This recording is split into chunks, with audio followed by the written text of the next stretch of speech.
भारतीय संविधान के आर्टिकल 17 के अनुसार भारत से छुआछूत की प्रथा को समाप्त किया जा चुका है। इसका मतलब यह है कि भारत में अब किसी भी दलित समुदाय के व्यक्ति को पढ़ने, मंदिरों में जाने या फिर सार्वजनिक स्थानों का इस्तेमाल करने से नहीं रोका जा सकता है। अगर दलितों को ऐसा लगता है कि उसके साथ किसी भी व्यक्ति, समुदाय या फिर सरकार के द्वारा सही बर्ताव नहीं किया जा रहा है तो वह अपने मौलिक अधिकारों का इस्तेमाल करते हुए उस व्यक्ति, समुदाय या फिर सरकार के खिलाफ कार्रवाई करवा सकता है।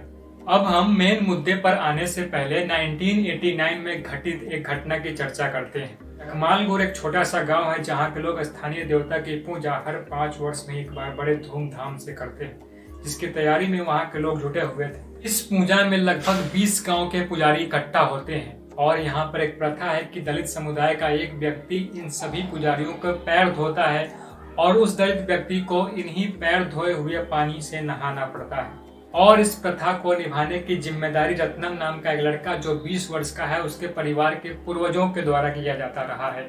इस बार इस प्रक्रिया को निभाने की जिम्मेदारी रत्नम के ऊपर थी। रत्नम इंजीनियरिंग की पढ़ाई कर रहा होता है। रत्नम इस रस्म को पूरा करने से मना कर देता है, जिसके वजह से गाँव के ऊंची जाति के लोग उसके परिवार से नाराज हो जाते हैं। इसके अलावा रत्नम के समुदाय के लोग भी उसका विरोध करते हैं, क्योंकि उन्हें डर रहता है कि अगर वो लोग ऊंची जाति के विरोध जाएंगे तो उन्हें काम नहीं मिलेगा, जिसके वजह से उनके परिवार को कई सारी परेशानियों का सामना करना पड़ जाएगा। जिसके परिणाम स्वरूप रत्नम के परिवार का गांव के सभी लोगों के द्वारा बहिष्कार कर दिया जाता है और उसके परिवार से कोई भी संपर्क नहीं रखता। परंतु इसी बीच एक रात रत्नम के घर में आग लगा दी जाती है। रत्नम अपने मां के साथ किसी भी तरह वहां से भाग निकला।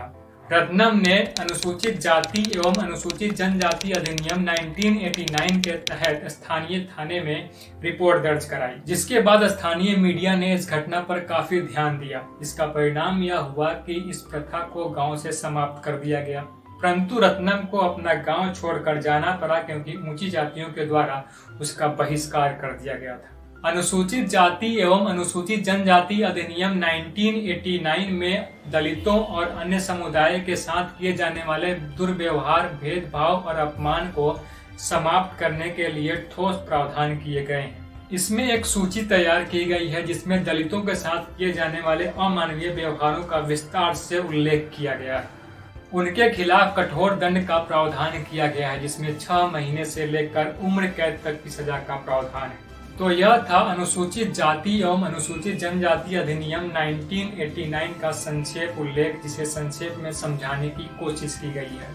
इसका अगला पार्ट जो SC और ST से ही बिलोंग करता है, जिसे हम आरक्षण के रूप में जानते हैं, बहुत जल्द रिलीज कर दिया जाएगा। मिलते हैं अगले वीडियो में। धन्यवाद।